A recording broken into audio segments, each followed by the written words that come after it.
ଆଜିର ବିଭିନ୍ନ ପତ୍ର ପତ୍ରିକାରୁ ଦେଖିଲି ଏବଂ ପଢ଼ିଲି ମଧ୍ୟ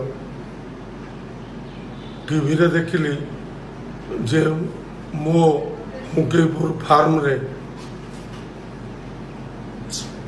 ସ୍ପେଶାଲ ସ୍କ୍ୱାଡ୍ ରାତି 12টাରେ